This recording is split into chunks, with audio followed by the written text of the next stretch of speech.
जय हिंद दोस्तों, मैं आज मौजूद हूं मिर्जापुर जनपद के मझवा विकास खंड के बजहा ग्राम सभा में, जहां बजहा ग्राम सभा का ये जिस प्रांगण में मैं हूं वो श्री रामानुजाचार्य आश्रम का ये प्रांगण है। और इसी प्रांगण के अंदर श्री राधा वल्लभ, राधा कृष्ण और राधा रानी यहाँ विराजमान है, जो कि पहले मैं दृश्य चित्र दिखाकर वो मूर्ति का आप लोगों को दिखा के पहले दर्शन कराना चाहूँगा। मैं आज इस आश्रम में विशेष चर्चा करने स्वामी श्री देवनायकाचार्य जी महाराज से यहाँ पर मौजूद हूँ। और आज की चर्चा आगामी 22 जनवरी प्रभु श्री रामचंद्र जी विराजमान होंगे अयोध्या में। लोगों के हृदय में तो जन्म से ही विराजमान होते हैं, इसमें कोई दो राय नहीं। कोई सनातनी है तो प्रभु श्री रामचंद्र जी का वो स्थान अपने हृदय की उस गहराई में भगवान प्रभु श्री कृष्ण जो कि आराध्य हैं वो तो सदैव हो जाते हैं। लेकिन जिसकी 500 साल से वो भयंकर न्यायालय में फंसा हुआ विवाद था, आज वो क्लियर हुआ और भव्य मंदिर तैयार हुआ और गर्भगृह में प्रभु श्री रामचंद्र जी 22 जनवरी को विराजमान होंगे। इस विषय पर मैं चर्चा करूंगा स्वामी श्री देवनायकाचार्य जी महाराज जी से। आप बने रहिए मेरे साथ। अयोध्या पहले से ही बहुत पवित्र, बहुत पावन और बहुत दर्शनीय है। पूज्यपाद गोस्वामी जी ने कहा कि यद्यपि अवध सदैव सुहावनी, रामपुरी मंगल में पावनी। भगवान श्री राम की जो अयोध्या है, पुरी है, नगरी है, वो सर्वदा मंगलमयी है, सर्वदा आनंदमयी है, सर्वदा सुहावनी है। और भक्तों के लिए तो वह जीवन ही है, प्राण ही है, धड़कन ही है। और जो विशेष कार्य हुआ है, मंदिर का भी ध्वंस होने के पश्चात, काफी संघर्ष के पश्चात 22 जनवरी को भगवान श्री रामलला की प्राण प्रतिष्ठा होगी। और पूरे देश के ही नहीं, समग्र विश्व के जो भगवान श्री राम के आराधक हैं, भगवान श्री राम को अपना आराध्य मानते हैं, वे सभी बहुत प्रसन्न हैं, आनंदित हैं, उत्साहित हैं, उमंग तरंग में हैं। और स्वाभाविक बात है ऐसा होना। 22 जनवरी को भगवान की प्राण प्रतिष्ठा होगी।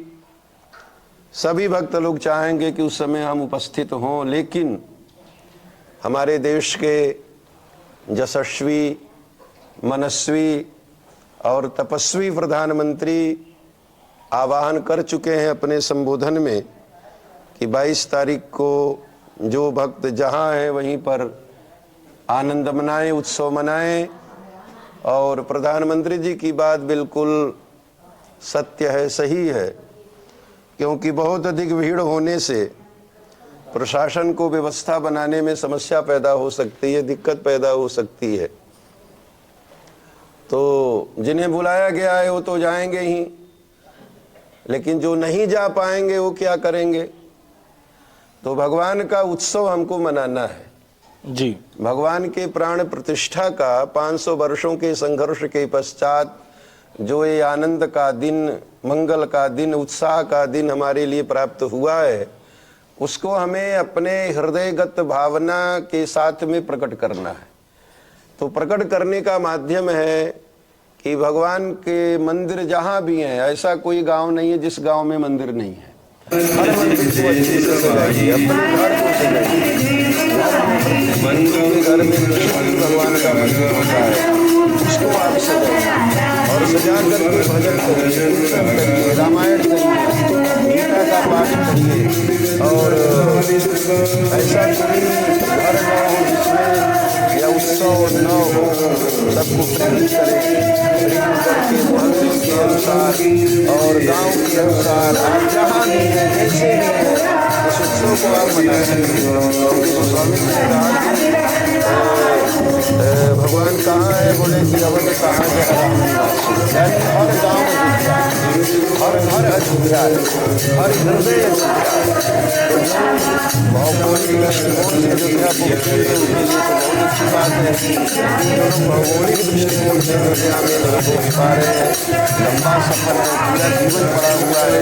22 तारीख के बाद 23 तारीख से जिनको जाना हो जा सकते हैं, लेकिन 22 तारीख को ऋषिकेश भगवान का उत्सव प्रत्येक भक्त को मनाना चाहिए। उत्सव में कोई गाँव नहीं होना चाहिए, उत्सव में कोई घर नहीं होना चाहिए, हर घर में उत्सव, हर गाँव में उत्सव, हर शहर में उत्सव, हर दिन में उत्सव है। उमंग तरंग के साथ में अपने घर में अपने मोहल्ले के लोगों को इकट्ठा करके मंदिर को भगवान शंकर का मंदिर है, हनुमान जी का मंदिर है, देवी जी का मंदिर है, जो भी मंदिर है उसको बढ़िया से सजाइए और वहाँ जो है कि भजन करिए, कीर्तन करिए, लोगों को इकट्ठा करके प्रसाद वितरण करिए। और शाम को जो है हर घर पर दिवाली होना चाहिए। भगवान श्री राम 14 वर्षों के पश्चात जब अयोध्या लौटे तो अयोध्या के लोगों ने भव्य दिवाली मनाई भगवान के शुभागमन के उपलक्ष्य में। तो दिवाली का शुभारंभ भगवान श्री राम के वनवास से लौटने के बाद ही जो है कि प्रारंभ हुई है। जी। तो ये जो दिवाली है, ये तो दिवाली और भी भव्य है, दिव्य है। वो तो 14 वर्षों के बाद भगवान लौटे थे, इसलिए दिवाली मनाई गई। और ये समय तो महाराज 500 वर्षों के संघर्ष के बाद, प्रारंभ में तो बहुत संघर्ष हुआ उसमें, लेकिन बाद के कालखंड में देश की स्वतंत्रता के बाद और अंग्रेजों का जो शासन काल था उस कालखंड में भी मुकदमा चलता रहा। और हमने अहिंसात्मक ढंग से, कोई हमने हिंसा नहीं किया, हमने कोई उपद्रव नहीं किया। भारत की जो शासन प्रणाली है, जो न्याय व्यवस्था है, उस न्याय व्यवस्था पर विश्वास करते हुए, उस न्याय व्यवस्था पर हर प्रकार से आस्था रखते हुए हमने ये संघर्ष किया है, कानूनी लड़ाई लड़ी है। और हमें कानून के द्वारा, हमने कोई किसी को मारा नहीं, पीटा नहीं। और हिंदू धर्म कहता है कि भाई परहित सरिस धर्म नहीं भाई, परम धर्म श्रुति विदित अहिंसा, अहिंसा परमो धर्म। हिंसा किसी भी रूप में स्वीकार्य नहीं है। और हिंदू धर्म के अनुसार जो हमारा सिद्धांत था, हमारे संतों ने, आचार्यों ने, और जो है कि ये कानूनी लड़ाई लड़ी और हमें कानून ने अधिकार दिया, इसलिए हमने वहाँ मंदिर बनाया। और भगवान की प्राण प्रतिष्ठा 22 जनवरी को हो रही है, तो हमें उत्सव मनाने का पूरा अधिकार है और सबको मनाना चाहिए इस रूप में, इस रूप में मनाना चाहिए। जैसा कि आपको बता दें कि 14 साल के बाद, जैसा पूज्य श्री कह रहे हैं कि 14 साल वनवास काटने के बाद प्रभु श्री रामचंद्र जी जब अयोध्या लौटते हैं तो उस दिन को दिवाली का रूप दे दिया गया। और दिवाली आप समझ रहे हैं कि पूरे भारत में कितना महत्वपूर्ण वो पर्व है। और उसके परिप्रेक्ष्य देखा जाए तो 500 साल के बाद, 496 साल, यानी कि 500 साल के बाद प्रभु श्री रामचंद्र जी के गर्भगृह में प्रभु श्री रामचंद्र जी विराजमान होंगे। दिवाली से भी कई गुना वो महोत्सव होना चाहिए और वो उत्सव के रूप में मनाना चाहिए भारतवासियों को। मैं पूज्य श्री से एक बात और जानूंगा कि ऐसे जो एक आचार्य हैं, मैं अभी उनका नाम विस्मृत हो रहा हूं, उन्होंने कहा कि प्रधानमंत्री द्वारा जो है स्वयं भगवान के स्थल का उद्घाटन किया जाएगा, तो क्या हम लोग वहां ताली बजाने जाएंगे? जो संत, ये भी शिकायत है कि संतों को वहां पर इनवाइट कहीं ना कहीं भूलने का प्रयास किए हैं प्रधानमंत्री, तो इस पे जो है कुछ आपका क्या राय रहेगा? अब जिनका अपना मत है, लोकतंत्र है, लोकतंत्र में सबको अपना मत रखने का अधिकार है। लेकिन जहाँ तक मेरा दृष्टिकोण है, हमारे यशस्वी, मनस्वी, तपस्वी जो प्रधानमंत्री जी हैं वर्तमान में, नरेंद्र मोदी जी, उनका अगर हम जीवन देखें, उनकी साधना देखें, उनकी तपस्या देखें, उनका अपने जीवन के लिए कुछ नहीं है। वो अपने संबोधन में प्राय बोलते हैं कि 140 करोड़ जो भारत की जनता है वो सब हमारा परिवार है, हमारे अपने लोग हैं। तो अपने लोगों के लिए, यानी व्यक्तिगत रूप से हम उनके जीवन में अपना कुछ नहीं है। हमारे यहाँ संस्कृत का एक श्लोक है कि स्वयं न खादन्ति फलानि वृक्षाः पिबन्ति नाम्भः स्वयमेव नद्यः धाराधरो वर्षति नात्म हेतु परोपकाराय सताम विभूतयः। जैसे वृक्ष में फल जो लगते हैं वृक्ष, आम का जैसे वृक्ष है तो अपने फल को स्वयं नहीं खाता। जी हैं, नदियों में अगाध पानी बह रहा है, लेकिन नदियां उस पानी का उपयोग स्वयं के लिए नहीं करती हैं, लोगों को पीने के लिए, सिंचाई के लिए उनका जल होता है। आकाश से वर्षा होती है, बादल वर्षा करते हैं, तो बादल जो वर्षा करता है वो पानी उसका अपने लिए नहीं होता है, वह दूसरों के लिए होता है। उसी प्रकार से हमारे प्रधानमंत्री जी 140 करोड़ लोगों का प्रतिनिधित्व करते हैं, और 140 करोड़ लोगों का प्रतिनिधित्व करते हुए अगर वे राम लला जी की प्राण प्रतिष्ठा करते हैं तो यह सभी लोगों की प्राण प्रतिष्ठा होगी, यानी सबके द्वारा भगवान की प्राण प्रतिष्ठा हुई, यह मानना चाहिए, यह मानना चाहिए। सबका प्रतिनिधित्व हमारे प्रधानमंत्री जी कर रहे हैं, इसलिए हर व्यक्ति को मानना चाहिए कि भगवान की प्राण प्रतिष्ठा, रामलला जी की प्रतिष्ठा वह स्वयं अपने आप से कर रहा है, अपने हाथों से कर रहा है। हमारा ये दृष्टिकोण। बड़ी अच्छी बात जो है, जैसा कि पूज्य श्री द्वारा आप लोगों को सुनने को मिल रहा है, बने रहिए मेरे साथ, कि जैसे प्रधानमंत्री करते हैं तो प्रतिनिधित्व वो 140 करोड़ जनता की वो प्रतिनिधित्व करते हैं। इस अपेक्षा देखा जाए तो हर एक व्यक्तियों द्वारा, उनके द्वारा उद्घाटन कहीं ना कहीं हर एक व्यक्ति जो है उस प्राण प्रतिष्ठा में सम्मिलित होता दिख रहा है, आप पूज्य श्री के बताने के अनुसार। लेकिन अब ये हो गया प्रभु श्री रामचंद्र जी के विषय में चर्चा और अयोध्या के बारे में चर्चा, और 22 तारीख 22 जनवरी के विषय में वो विशेष चर्चा। लेकिन क्षेत्र के तमाम ऐसे छोटे बड़े मंदिर हैं, प्रभु श्री रामचंद्र जी को वो न्याय व्यवस्था के परिप्रेक्ष्य देखा जाए तो 500 वर्ष लग गए, लेकिन छोटे छोटे कस्बों में, जैसे आदर्श नगर पंचायत कछवा में एक मंदिर का प्रकरण बहुत तेजी से चल रहा है, और भी ऐसे ही उत्तर प्रदेश के तमाम जगहों पर मंदिर का वो विषय चलता रहता है जो विवाद के कारण फंसा हुआ है। जैसे आदर्श नगर पंचायत कछवा में गुड़हट्टी में एक राम जानकी मंदिर है, और वहां पर कुछ राजनीतिक लोगों द्वारा एक अलग जो है विशेष जो है बातों से उस मामले को बझाया जा रहा है। उसमें जनता को क्या संदेश देना चाहेंगे पूज्य श्री, कि कैसे एक स्वर्ण समाज है वो भी निर्माण करना चाह रहा है, वो भी मंदिर का भव्यता और अखंडता और सुंदरता देखना चाहता है, और वही नगर के दुर्गा पंडाल समिति भी देखना चाहता है, और समस्त नर नारी देखने चाहते हैं। तो उनके लिए क्या संदेश है जो राजनीतिक व्यक्ति उसमें अहम भूमिका निभाते दिख रहे हैं? अब इस प्रकरण में मूल बात यह है कि भगवान का मंदिर सार्वजनिक होता है, जनता का होता है जी। मंदिर बहुत भव्य है, मंदिर बहुत दिव्य है, लेकिन अगर वहां जनता नहीं जाती है, भजन कीर्तन नहीं होता है, भगवान का भजन पूजन करने वाले भक्त लोग वहां नहीं जाते हैं, तो ये अपने आप में बहुत चिंता का विषय है जी। मंदिर को कभी भी विवाद का विषय नहीं बनाना चाहिए, मंदिर को कभी भी अपने अधिकार की विषय वस्तु नहीं बनाना चाहिए कि मंदिर हमारा है। मंदिर तो भगवान का होता है, आप उसके व्यवस्थापक हो सकते हैं, संचालक हो सकते हैं, लेकिन जनता को उसमें कहीं कोई कठिनाई ना हो पूजा करने में, पाठ करने में, भजन करने में, कीर्तन करने में।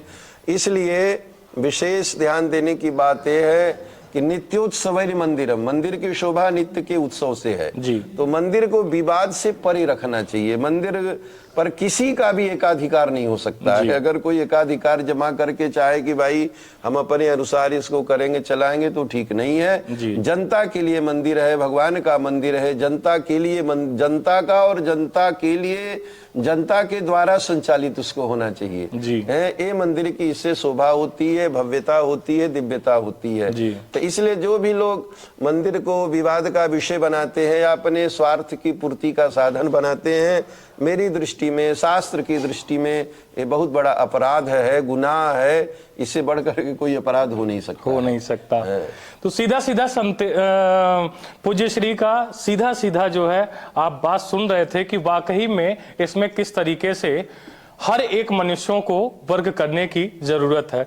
अब मैं जानूंगा वर्तमान मुख्यमंत्री योगी आदित्यनाथ जी के बारे में, क्योंकि एक उत्तर प्रदेश ही प्रदेश वैसा है जहां पर भगवान श्री कृष्ण का वो मथुरा भी उत्तर प्रदेश में, अयोध्या भी उत्तर प्रदेश में और काशी भी उत्तर प्रदेश में। इस समय संतों के लिए देखा जाए तो केंद्र सरकार में भी बीजेपी सरकार कहीं ना कहीं संत के विचारधाराओं से जुड़ता हुआ वो सरकार अपनी हर एक योजनाओं में संत को शामिल करते हुए दिख रहा है। योगी सरकार जो कि संत समागम में से ही आते हैं, योगी जी के बारे में क्या सोचते हैं? योगी जी अपने आप में संत हैं और संत का काम इस तरह का होता है कि वो सबके लिए होता है। संत की सबसे बड़ी जो विशेषता है, तुलसीदास जी ने लिखा है कि संत बिटप सरिता गिरिधरनी अपरहित हेतु सबनी के करनी। संत बिटप, संत क्या है? जैसे वृक्ष है। वृक्ष का जीवन क्यों है? किसके लिए है? परोपकार के लिए है। छाया से, फल से, ऑक्सीजन से, वृक्ष दूसरों के लिए है।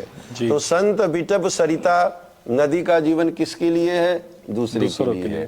संत बिटप सरिता गिरी, पहाड़ है, पहाड़ की चट्टानों को तोड़ करके काट करके बड़े बड़े पुल बनाए जाते हैं, महल बनाए जाते हैं, यानी पहाड़ का जीवन भी दूसरों के लिए है। संत बिटप सरिता गिरधरनी, पृथ्वी है, पृथ्वी का जीवन किसके लिए है? दूसरों के लिए है। तो जैसे पहाड़ का जीवन, जैसे नदी का जीवन, जैसे पृथ्वी का जीवन, जैसे वृक्ष का जीवन दूसरों के लिए है, उसी प्रकार से संत का जीवन भी दूसरों के लिए है। तो हमारे उत्तर प्रदेश के यशस्वी मुख्यमंत्री योगी आदित्यनाथ जी संत हैं और इसलिए उनका जो भी कार्य हो रहा है मैं समझता हूँ भेदभाव से परे है। वो कि हिंदू को अपने दृष्टिकोण से देखे, मुसलमान को एक दूसरे नजरिया से देखें, ऐसा नहीं है। हिंदू, मुसलमान, ईसाई जो भी सुविधा साधन व्यवस्था मिल रही है वो सबको दे रहे हैं जी, बिना किसी भेद के, बिना किसी अपने और पराये की धारणा के, यानी सबको एक प्रकार से न्याय सबको मिल रहा है। उत्तर प्रदेश में गुंडा बदमाश अपने आप में सब छिपे हुए हैं।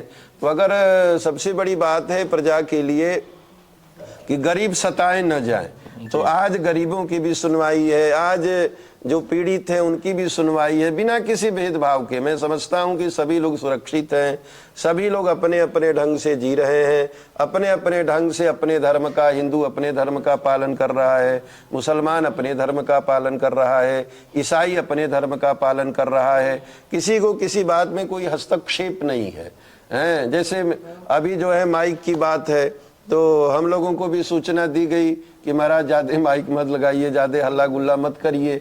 हमारे यहाँ कार्यक्रम चल रहा है तो हमने जो है कि हमारे यहाँ के जो कार्यकर्ता लोग हैं उन्होंने जा करके थाने से इसके लिए अनुमति ली है कि भाई इतने समय से इतने समय तक हमारा कार्यक्रम चलेगा, हमको अनुमति दे दीजिए।